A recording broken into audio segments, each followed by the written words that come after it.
Hé. Attends. Tu vas où comme ça? Bonjour madame. Je voulais juste entrer pour prier un peu. Tu veux prier où? Aujourd'hui est un grand jour de fête dans notre communauté. Il y aura de nombreuses personnalités, donc vous ne pouvez pas entrer. Je suis aussi de cette communauté madame.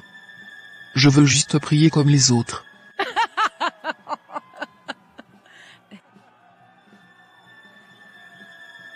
Tu t'es bien regardé? On t'a dit que nous sommes au dépotoir ici? Va loin. Aujourd'hui, nous faisons le tri. Nous ne pouvons pas laisser tout le monde entrer. Ne viens pas troubler l'église avec tes odeurs. Les gens ont besoin de tranquillité d'esprit. Je suis désolé madame. Je ne voulais déranger personne. Va loin. Tu n'entends pas? Qu'est-ce que cette folle cherche ici même? Qu'elle est venue prier. Maman, pardonnez-nous, vous ne pouvez pas entrer dans l'enceinte de l'église aujourd'hui. Nous sommes en pleine célébration. C'est un grand jour pour nous. Allez prier Dieu à la maison et revenez la semaine prochaine. Dieu est omniprésent et omniscient. Il est avec vous partout. D'accord, j'ai compris. Soyez les bienvenus monsieur. Suivez-moi. Je suis le service d'accueil. Ah d'accord. Merci beaucoup pour l'accueil. Il est là. Le babadjet est arrivé. Monsieur Marc, celui qui investit le plus dans la construction de l'église. Allons vite l'accueillir. Il nous apportera sûrement encore des enveloppes. Exactement. Ô frères, soyez le bienvenu. Quelle bénédiction de vous voir ce matin. Je vous en prie maman Sarah. Tout le monde vous attend monsieur. Venez. Suivez-moi. D'accord.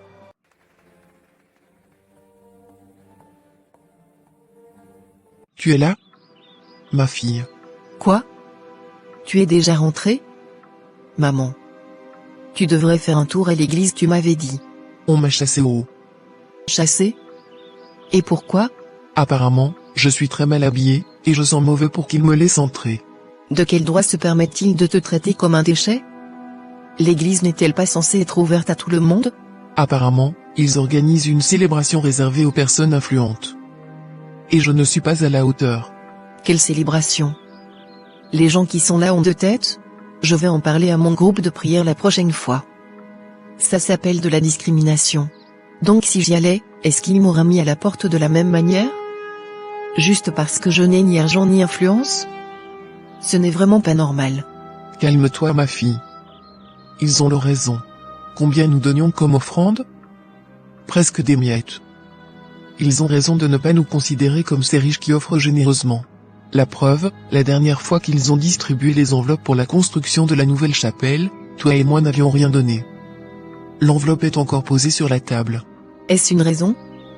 Où est-il écrit dans la parole de Dieu que nous devons voler, tricher ou emprunter de l'argent pour construire une église? Au contraire, la Bible nous encourage à donner selon ce que notre cœur désire et selon nos capacités. Nous n'allons pas nous endetter pour leur faire plaisir. J'ai eu tellement honte. Alors que tout le monde était joyeux et en train de célébrer, on m'a simplement recalé. Je suis vraiment désolé maman. Dieu fera pour nous aussi un jour. Amen. Oh. Église. Écoutez-moi bien. La sainteté n'est pas une option. Ce n'est pas une suggestion. La Bible dit, soyez saints, car moi je suis saint. Pas demain. Pas quand ça vous arrange. Maintenant. Mais aujourd'hui, nous vivons une génération qui veut les bénédictions sans l'obéissance. Une génération qui veut Dieu, sans renoncer à ses désirs. Vous priez, vous chantez, mais, vos vies racontent une autre histoire. La parole est claire. Le salaire du péché, c'est la mort. Et pourtant, certains continuent à jouer avec le feu, pensant que Dieu est aveugle, ou sentimental. Dieu n'est pas sentimental. Dieu est juste. Merci beaucoup de m'avoir cédé la place madame. Pas de quoi ma sœur. Merci. Voilà. Voilà exactement ce dont je parle. Ma sœur. Oui toi. Ne baisse pas la tête. Regarde-nous. Tu es enceinte, n'est-ce pas? L'Église n'est pas sourde. L'Église n'est pas aveugle. La Bible dit. Tout ce qui est caché sera révélé. Dis-moi. Étais-tu marié? Étais-tu marié, oui ou non? Non. Voilà. Voilà le fruit de la désobéissance. Voilà ce qui arrive quand on méprise la sainteté. Ne croyez pas que je la pointe du doigt par méchanceté. Non. Je le fais pour l'édification. Pour que chacun ici comprenne que le péché a un visage. Et parfois, il entre même dans l'Église en pensant être accepté sans repentance. La Bible dit, fuyez l'impudicité. Elle n'a pas fui. Elle a cédé. Ma sœur, tu veux entrer dans la maison de Dieu avec ce ventre, sans honte? Sans repentance publique? Sans crainte? Tu veux que l'Église ferme les yeux, pour ne pas te blesser?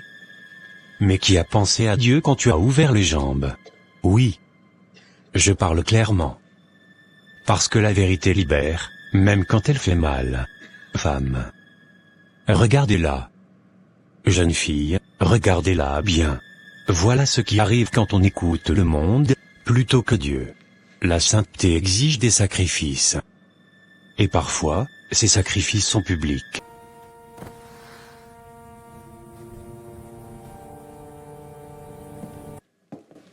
Où vas-tu? Voilà, on vous dit la vérité et vous fuyez. La vérité te dérange? Mais tu veux être sauvé. Que cela serve de leçon. Ceux qui refusent la correction choisissent eux-mêmes leur chemin. Église, continuons. Dieu cherche un peuple pur. Pas un peuple sensible. Et désordonné. Thomas. Je voudrais te parler calmement. S'il te plaît. Parle. Mais fais vite.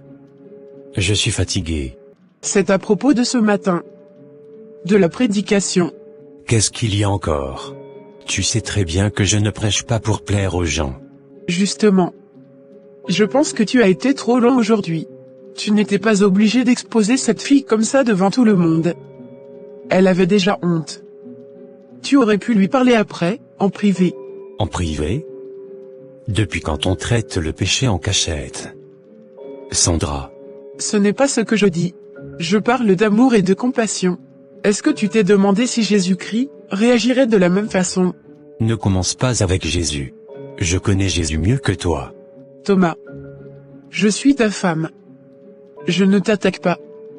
Je te dis juste que tu as humilié cette fille. Humilié? Non. Je l'ai corrigée. Et si elle s'est sentie humiliée, c'est parce que la vérité dérange. La Bible dit que la parole de Dieu est une épée.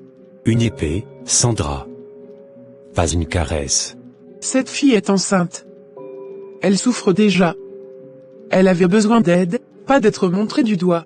Voilà le problème avec toi. Tu confonds amour et faiblesse. L'Église n'est pas un hôpital pour les irresponsables. C'est une maison de discipline. Tu parles comme si tu étais au-dessus de tout.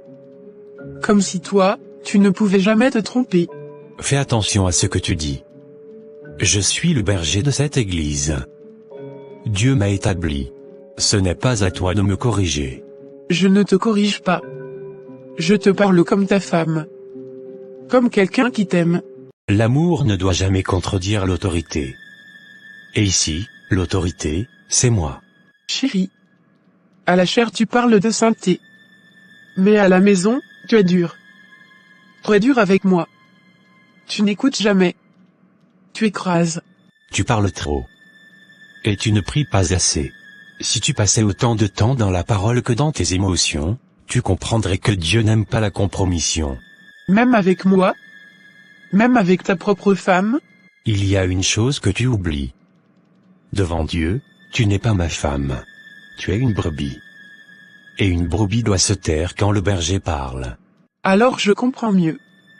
Ce n'est pas seulement cette fille que tu as rejetée ce matin. On parle et tu te lèves pour partir? Sandra. Où vas-tu? Tu n'entends pas quand je t'appelle? Je vais pour respirer l'amour de Dieu. Parce qu'ici, il n'y en a plus. Je fais l'œuvre de Dieu. Même si personne ne comprend.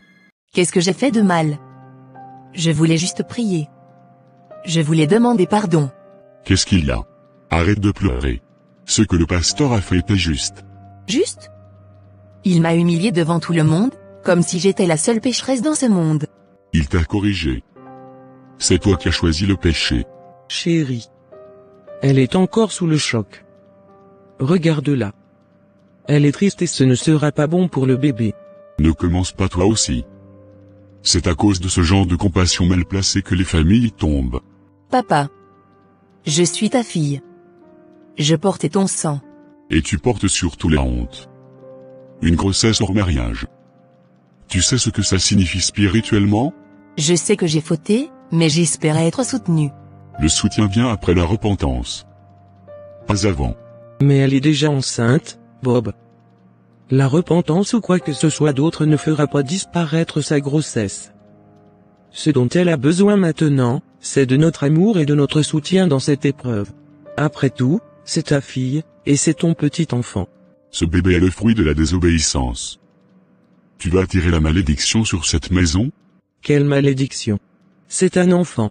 Tu veux qu'elle aille se faire avorter, comme l'exige sa belle famille? Tu veux que ton propre fils soit avorté? C'est donc ça, la vraie repentance dont tu parles? Effacer un péché aux yeux du monde, en ôtant la vie d'un être innocent, simplement pour satisfaire les règles de l'Église? Pas question. Ma fille ne se débarrasserait pas de cette grossesse tant que je serai en vie. Si vous voulez, chassez-moi aussi de l'Église. Je m'en fous. Tu ne comprends rien aux choses spirituelles. Le pasteur l'a dit clairement. Le péché non traité, contamine toute la famille. Maintenant je dis haut. Traiter le péché, c'est se débarrasser de la grossesse? Je ne dis pas qu'elle doit avorter, mais elle ne peut plus vivre sous mon toit. Elle doit partir et assumer seule les conséquences de sa situation. Elle a déjà sali notre image. Mais je ne vais pas la laisser contaminer ses sœurs avec ses erreurs. Elle doit partir. Bob. Tu veux qu'elle aille où? Tu sais très bien qu'elle ne pourra jamais retourner sous le toit de cet homme, ni être accueillie par sa belle famille. Papa. Je t'en supplie. Je n'ai nulle part où aller. Tu aurais dû y penser avant d'ouvrir les jambes. Sors de ma maison. Arrête Bob. Tu vas trop loin. Non. Je protège ma réputation au sein de l'Église, ainsi que l'image de l'Église de Dieu. Tu connais toi-même la place que j'occupe dans la communauté chrétienne. Je ne tolérerai plus les dérives de ta fille. Elle risque d'influencer négativement ses sœurs. Je protège cette maison. Je protège ce que Dieu m'a confié. Et moi? Je ne suis plus ce que Dieu t'a confié? Aujourd'hui tu as un problème spirituel. Et je refuse que ton état attire le jugement sur nous. Prépare tes affaires. Je ne veux plus te voir ici dès mon retour.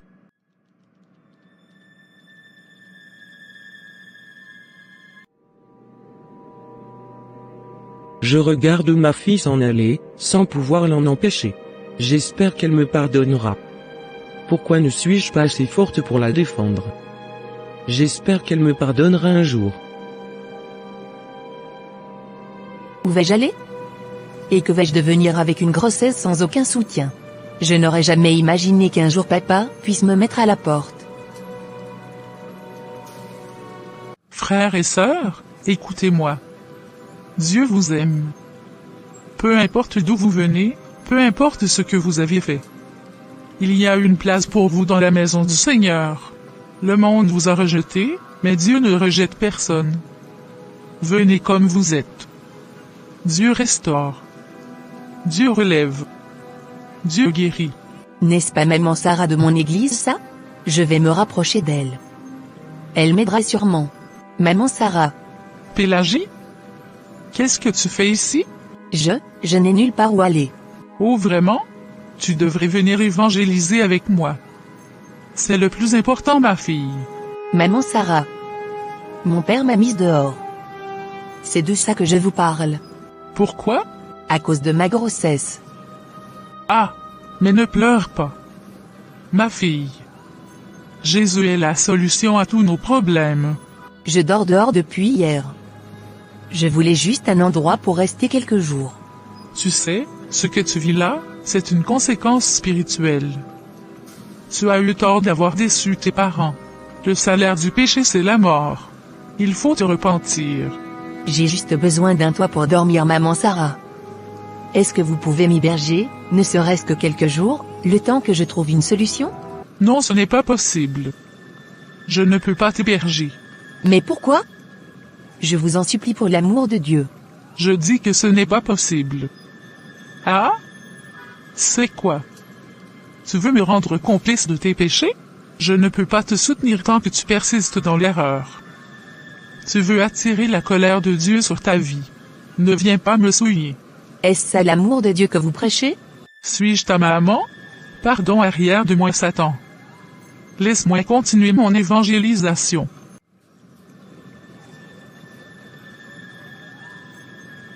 Il y a une dame dehors qui dit qu'elle voudrait vous voir, patronne. Une dame, es-tu sûr que ce n'est pas l'un des mendiants là? Ou une folle, il faut la chasser devant ma boutique. Combien de fois ne t'ai-je pas interdit de laisser des personnes sans valeur s'approcher de ma boutique? Chasse-la, je ne suis pas dans un centre social, ni dans une œuvre de compassion ici. Madame. Elle est apparemment une de vos filles de l'église. Vraiment? Oui, madame. Fais-la venir. Bonjour maman Mazalou.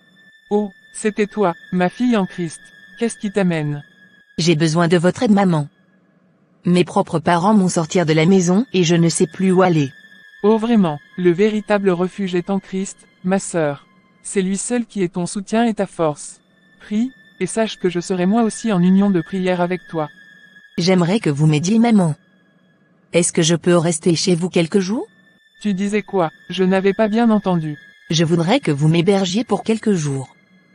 Je peux même rester ici, dans la boutique, et vous aider à vendre. Non, ce n'est pas possible. Je ne peux pas t'héberger. Ce n'est pas mon rôle. Et je n'ai aucun travail que tu pourras faire ici. Tu vois toi-même que le marché est compliqué ces temps-ci, n'est-ce pas? Vous êtes mon dernier espoir, maman Mazalou.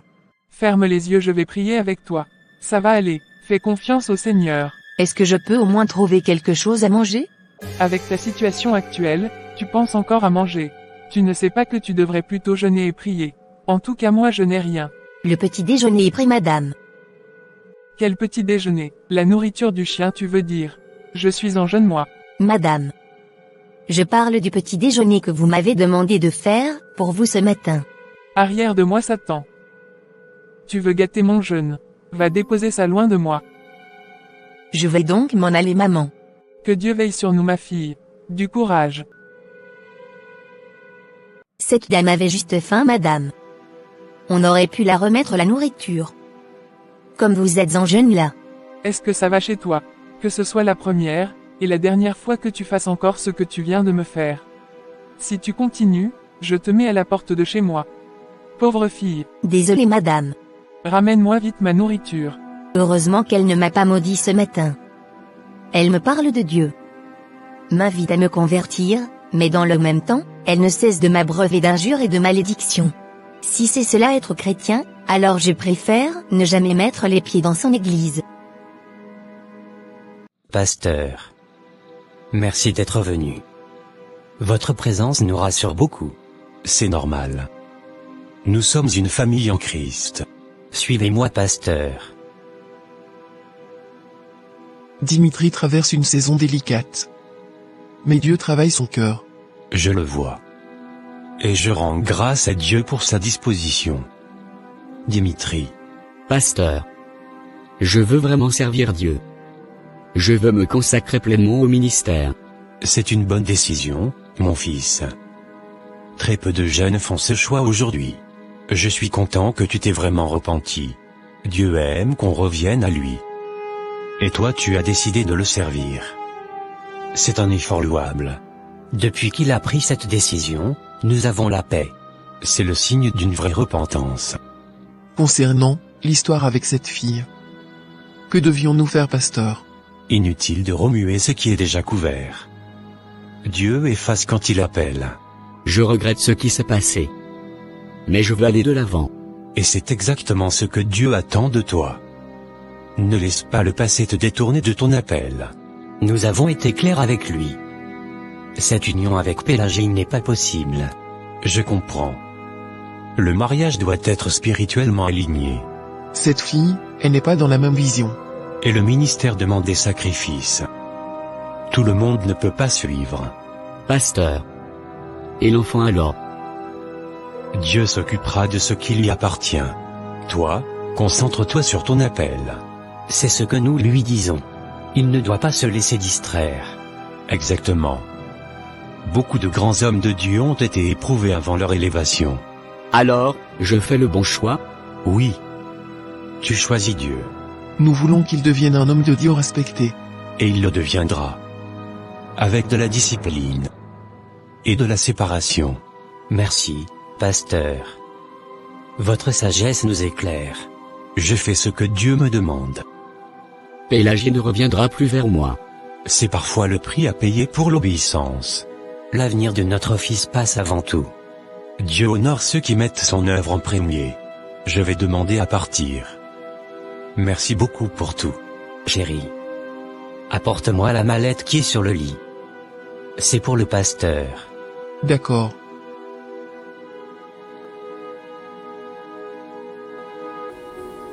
Merci infiniment pour l'œuvre que vous accomplissez au service du corps du Christ, Papa Dimitri. Que le Seigneur vous le rende au centuple. Je vous en prie, pasteur. Continuez à le soutenir. Dieu a de grands projets pour Dimitri. Merci. Je ne peux pas accepter cette injustice au sein de l'Église. Ayant été membre du comité des aînés, je crois que le pasteur Thomas s'éloigne actuellement de la voie de Dieu. Nous ne pouvons pas rester silencieux et permettre à ce jeune homme de devenir pasteur. Son ordination sera injuste. Et pourquoi pas, il suit le cheminement approprié, et s'est repenti de ses erreurs. Se repentir de ses erreurs en abandonnant une femme enceinte? Est-ce vraiment ça, se repentir? Quel exemple cela donne-t-il aux fidèles? Nous donnons certes de bonnes leçons. Décourager des femmes comme cette fille, qui cherche à entrer dans la vie des appelés de Dieu pour les détruire, est nécessaire. Nous ne laisserons pas détruire ce que Dieu est en train d'établir.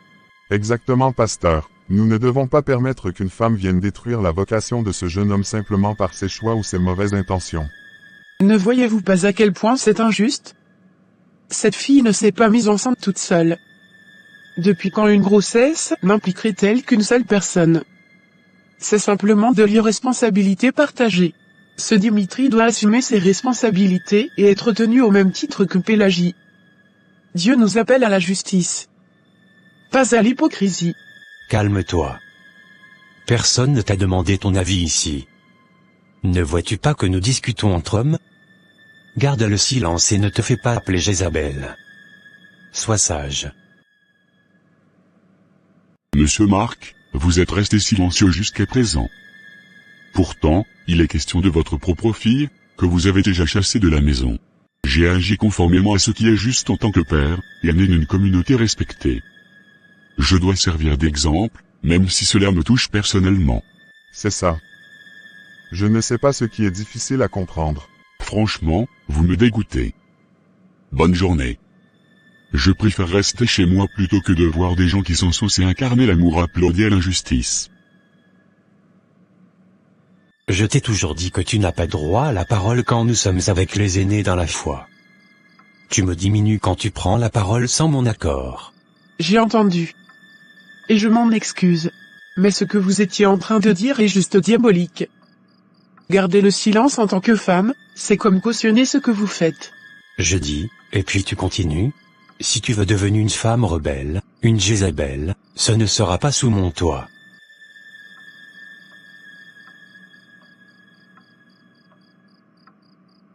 Je tiens à vous remercier sincèrement, madame, de m'avoir hébergé. Que Dieu vous bénisse abondamment. Il n'y a pas de quoi, ma fille. Tu peux rester ici le temps qu'il te faudra pour stabiliser ta situation. Je vous promets que je vous serai redevable toute ma vie. Qui aurait pu imaginer que ce sont mes propres confrères religieux qui m'ont rejeté, alors qu'un non-croyant m'accueille? Ton histoire m'a profondément attristé. Aucun être humain ne mérite un tel traitement, quelle que soit l'erreur commise. Calme-toi, ma fille. Tu n'es pas la seule femme à qui ce genre d'injustice arrive. Tu dois apprendre à être très forte. Je ne suis pas chrétienne, mais je suis certaine que ces gens, y compris tes parents, sont très loin de refléter le véritable amour de Dieu dont ils se vantent. Calme-toi. Tu mettras bientôt ton enfant au monde et tu pourras reprendre ta vie. Considère qu'à partir d'aujourd'hui, tu as gagné une nouvelle famille. Merci beaucoup maman. Je ne sais même pas comment vous remercier. Bonjour madame la secrétaire. Oui. Que chercherais-tu? J'aimerais voir le pasteur Thomas. Il est occupé. Tu viens le voir pour quelle raison? Tu as rendez-vous? Non. Mais c'est urgent. Ma maman est très malade. Ici ce n'est pas l'hôpital. Sans rendez-vous, ce n'est pas possible. C'est toujours vous. Avec vos problèmes. Attends là. Merci beaucoup. Bonjour madame. Bonne arrivée, monsieur Sébastien. Entrez. Le pasteur est à l'intérieur. Mais ne m'oubliez pas à la sortie, hein. Bien évidemment. Madame. Excusez-moi. Ça fait longtemps que j'attends. Apparemment il y a quelqu'un avant moi. Qui? Tu ne vois pas que je suis occupé? Assieds-toi. Ne calculez pas cette dame. Allez-y seulement. Veuillez m'excuser madame. Loué soit Jésus-Christ. À jamais. Vous êtes là avant moi. Donc allez-y. Merci beaucoup monsieur. Mais allez-y. Je peux encore attendre. Non, j'insiste. Ce n'est pas juste. Bon. Allons-y ensemble. Moi je ne vais pas tarder. Je veux juste saluer le pasteur. Ok. Merci beaucoup. Bonne arrivée monsieur Sébastien. Prenez place. Merci pasteur. Je ne vais pas m'asseoir. C'est juste pour un bonjour. Ah? Qui a laissé cette fille entrer ici? Vous ne voyez pas que j'ai une grande personnalité à recevoir? Doucement pasteur. C'est moi qui ai demandé qu'elle vienne avec moi, puisqu'elle était là avant moi. Jeune femme, sortez. Je ne suis pas disponible. Excusez-moi pasteur. On n'entre pas dans mon bureau en désordre. Ni sans autorisation.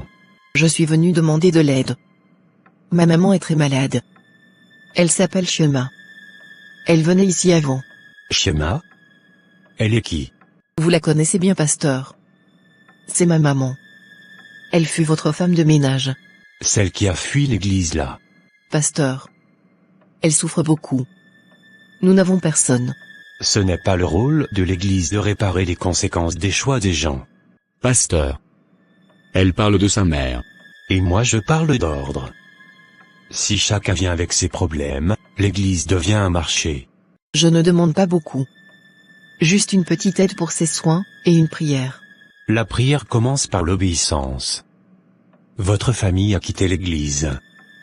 Nous ne pouvons rien faire. Ma maman n'a jamais quitté Dieu. Ce n'est pas à vous d'en juger. Sortez. D'accord pasteur. Pardon de vous avoir dérangé. Merci d'avoir parlé pour moi monsieur. Je vais aussi m'en aller pasteur. Je n'aimerais pas vous déranger de plus. Oh. Vous pouvez rester monsieur. J'ai même commandé quelque chose à manger pour nous. Je vous en prie. Je n'ai pas faim. J'espère que je pourrai rattraper cette jeune femme. Merci beaucoup monsieur. Je vous en prie. Vous m'indiquez le chemin. Je ne connais pas l'hôpital en question. Vous n'avez pas besoin de me déposer jusque-là. Juste sur le boulevard et je me débrouille. Non. Je t'y emmène. La santé d'un être humain est en jeu, donc tu ne dois pas traîner. À quoi ça sert d'être pressé si je n'ai même pas pu trouver de l'argent? Allons-y. On verra quoi faire par la grâce de Dieu. Vous avez trop tardé, mademoiselle. Avez-vous pu réunir la somme nécessaire pour l'opération de votre maman? Non monsieur. Donnez-moi jusqu'à demain. Cette situation risque d'aggraver son état. À l'heure où je vous parle, il y a plusieurs ordonnances qui vous attendent. S'il vous plaît docteur. Je prendrai tout en charge. Remettez-moi les factures et les ordonnances. Monsieur? Oh mon Dieu. Que Dieu vous bénisse abondamment. Comment va-t-elle médecin? Elle va très mieux aujourd'hui. Vraiment merci beaucoup pour votre prise en charge. C'est à Dieu la reconnaissance. Laissez-moi vous amener la voir. D'accord. Bonne arrivée. Merci. Sœur Marie. Comment va maman? Elle va bien maintenant. Voici le frère Sébastien, maman. Bonne arrivée mon fils. Je tiens sincèrement à vous remercier pour votre bonté. Maman Chioma? C'est vous? Quoi? Vous vous connaissez? Votre visage me dit quelque chose, mais je ne me rappelle plus où je vous connais.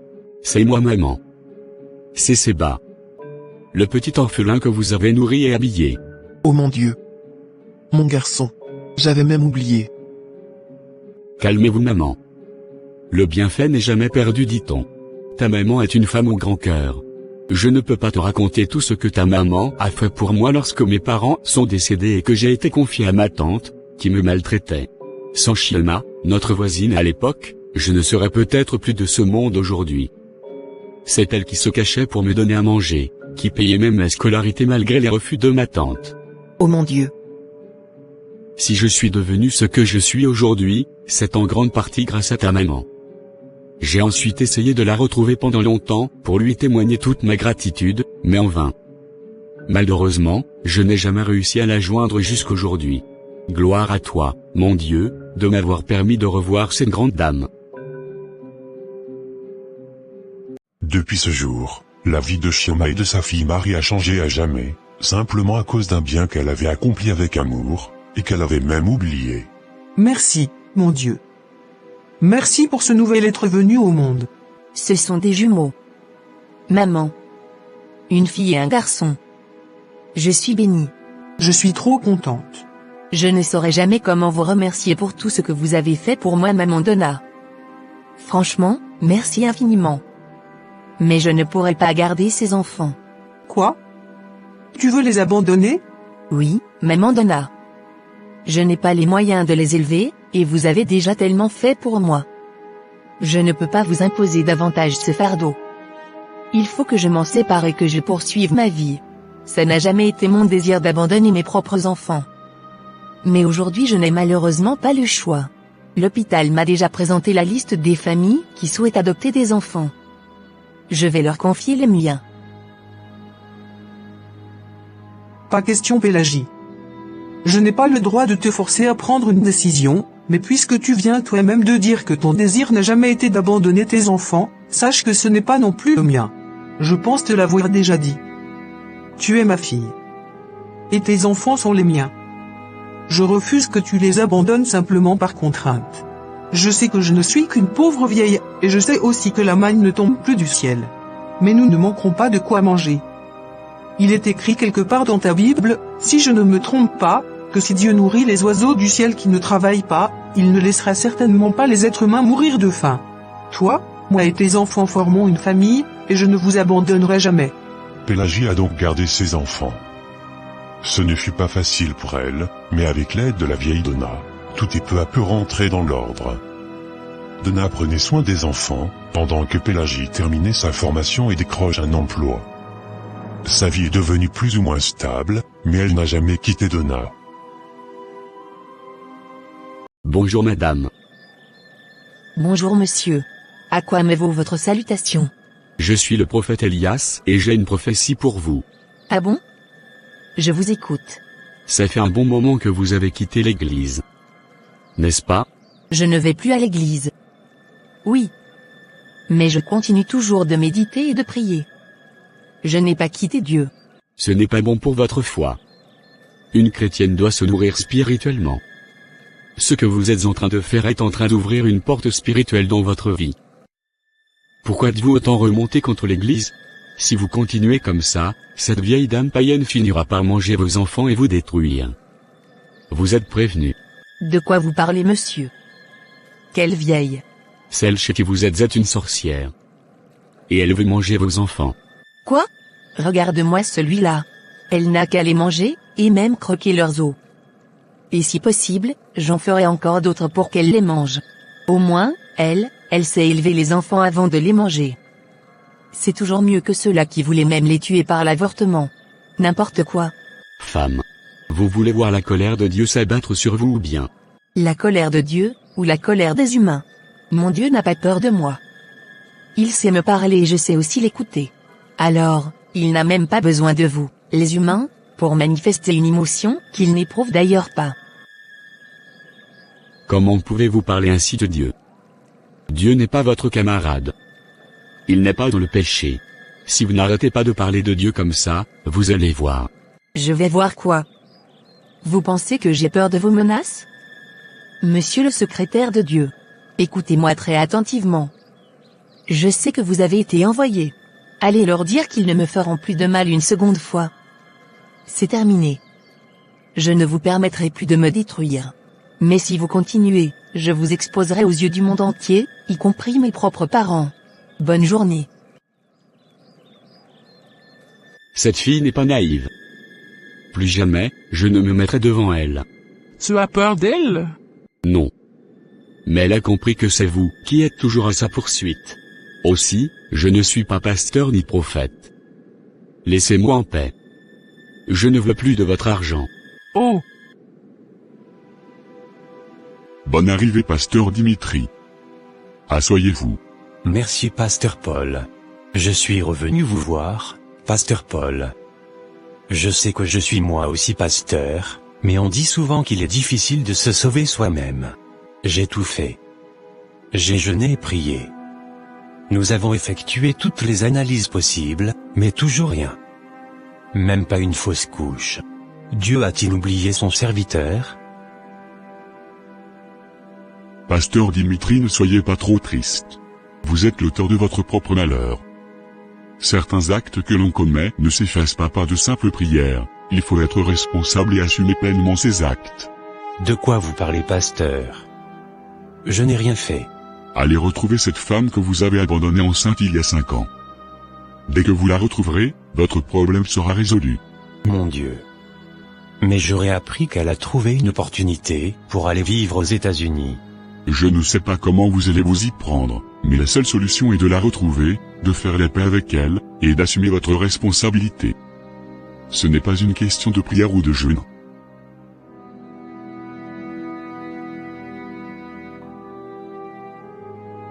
Nous, qui sommes censés guider les gens vers Dieu, sommes malheureusement ceux qui les égarent. Que Dieu nous pardonne.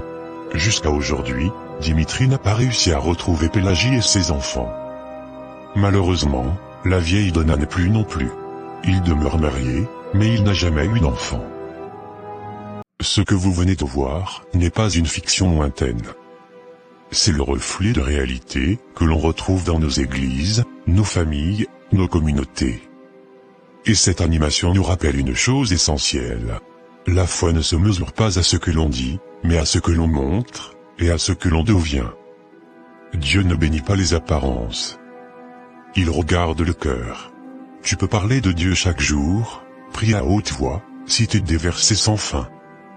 Mais si ton cœur est dur, si ton attitude blesse, si ton comportement écrase, alors ton témoignage sonne creux. La vraie nature d'un homme ne se révèle pas dans la façon dont il traite les personnes importantes. Non. Mais dans la manière dont il traite celles qu'il considère comme insignifiantes. Attention. Souvent, la personne que tu méprises aujourd'hui est celle que Dieu voulait utiliser demain pour t'ouvrir une porte. La Bible ne nous demande pas seulement d'être prêchée. Elle nous demande d'être vécue. Ne nous dis pas ce que la parole dit, montre-nous ce qu'elle produit en toi. La bonté ne coûte rien, mais elle peut changer une vie. Il est impossible d'aimer Dieu tout en rejetant son prochain. Jésus a été clair. Celui qui prétend aimer Dieu, mais méprise l'homme se trompe lui-même. La haine, le mépris et l'orgueil religieux, coupent toute communion avec le divin. Utiliser Dieu pour juger, exclure, dominer ou humilier, n'est pas un acte de foi, c'est une idolâtrie déguisée. La vraie spiritualité ne se mesure pas à ce que tu crois, mais à ce que tu incarnes chaque jour. L'amour reste le seul véritable critère. Là où il y a l'amour, Dieu est reconnu. Là où il y a la haine, Dieu est trahi. Dieu n'est pas une idéologie à défendre, mais une vie à manifester. Il se reconnaît dans la paix que tu diffuses, dans l'humilité que tu pratiques, dans la manière dont tu traites ton prochain quand personne ne regarde. Tout ce qui humilie, divise et détruit ne vient pas de lui. La vraie foi unit, restaure et relève. Être en paix avec les hommes, c'est marcher en accord avec le ciel. Alors dis-moi, selon toi, à quoi reconnaît-on un vrai chrétien aujourd'hui? Si cette animation t'a interpellé, Partage ton avis en commentaire. Abonne-toi pour ne pas manquer les prochaines histoires. Like cette vidéo si tu crois que la foi doit se vivre, pas seulement se proclamer. Que ton cœur parle plus fort que tes mots. À la prochaine. Bye.